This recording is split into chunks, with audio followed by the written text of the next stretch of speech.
প্রাণঘাতী ক্যান্সার নিরাময়ে গুরুত্বপূর্ণ ধাপ রেডিওথেরাপি। মানব শরীরে ক্যান্সার চিহ্নিত করার পর সঠিক স্থানে রেডিওথেরাপি দেওয়াটা একজন চিকিৎসা পদার্থবিদের কাজ, কারণ একমাত্র তারাই পারেন ঠিক জায়গায় ঠিক মাত্রায় রেডিয়েশন পৌঁছে দিতে।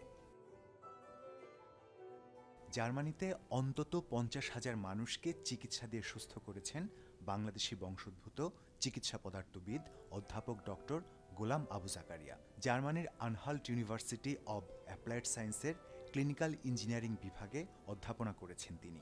বাংলাদেশেও চিকিৎসা শাস্ত্রের এই দিকটি জনপ্রিয় করতে রেখেছেন অগ্রণী ভূমিকা। চিকিৎসা পদার্থবিদ্যা আসলে কি, সহজ করে বললেন তিনি। মনে করেন একটা ডাক্তার একটা ক্যান্সারের চিকিৎসা করবে, তার জন্য তো 3টা মোডালিটি আছে, সার্জারি, রেডিওথেরাপি আর কেমোথেরাপি।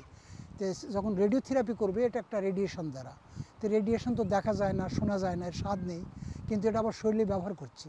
এটা যদি শরীরের যেখানে ক্যান্সার সেখানে যদি এটা দিতে পারি তাহলে ক্যান্সারটা আরোগ্য হবে, কিন্তু যেখানে ক্যান্সার নাই সেখানে যদি এটা পড়ে তাহলে কিন্তু আবার ক্যান্সার হবে। একটা অদ্ভুত ব্যাপার না? তো সেই জন্য আমাদেরকে এমনভাবে দিতে হবে যেখানে ক্যান্সার সেখানেই, এবং আশেপাশের যে সেলগুলো সবগুলোকে বাঁচাতে হবে। এটা কিন্তু মেডিকেল ফিক্সটা করতে পারবে। নিজের কাজের স্বীকৃতিও পেয়েছেন এই গুণীজন। তার ঝোলায় আছে নানা সম্মাননা। সবশেষ যোগ হল জার্মান সরকারের সর্বোচ্চ বেসামরিক স্বীকৃতি federal cross of merit. 22 March সন্ধ্যায় জার্মানির ভিল শহরের বুর্গহাউস বিয়েলস্টাইন ভবনে অধ্যাপক ডক্টর গোলাম আবু জাকারিয়ার হাতে জার্মানির প্রেসিডেন্ট ফ্রাঙ্ক ভাল্টার স্টাইনমায়ারের পক্ষে সম্মাননা তুলে দেন ভিলের ল্যান্ডার্ড ইউখান হাগড। ফেডারেল ক্রস অব মেরিট স্মারকটিও তাকে পরিয়ে দেন তিনি। Bangladesh Studien- und Entwicklungszentrum e.V.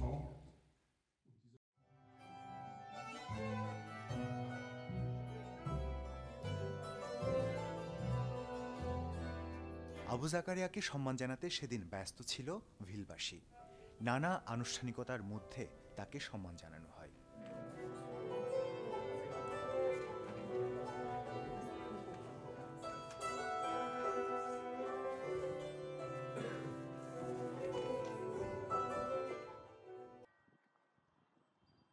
বাড়ির কাছে হওয়ায় মাঝে মাঝে ভিল পার্কে আসেন প্রবীণ এই মানুষটি।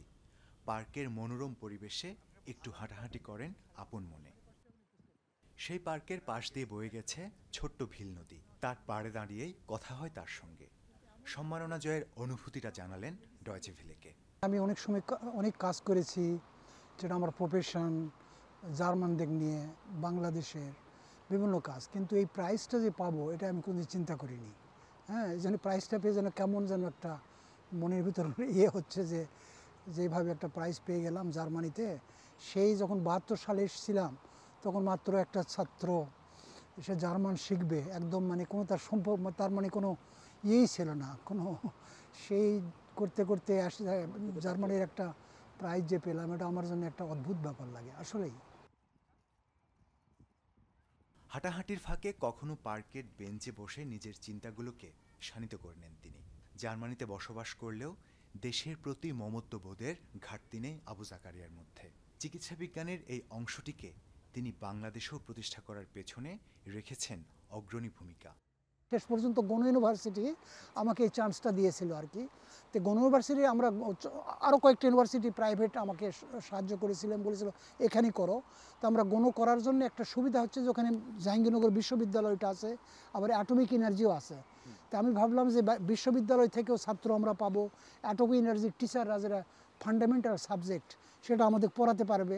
তো ঠিক ওই জায়গাতে আমরা করে এটা 2000 সালে আমরা এই সাবজেক্টটা ওখানে করি। প্রথমে মাস্টার ছিল, পরে ব্যাচেলার। বাংলাদেশের এমন কোনো প্রতিষ্ঠান নাই যেখানে ক্যান্সার চিকিৎসা হয় আমাদের ছাত্র নেই। এটা আমার জন্য একটা সত্যি সৌভাগ্য যে জার্মানির থেকে, জার্মানিতে বাস করে জার্মানিতে টিচিং করা, আবার বাংলাদেশেও করতে পারলাম। হ্যাঁ, এটা অদ্ভুত ব্যাপার।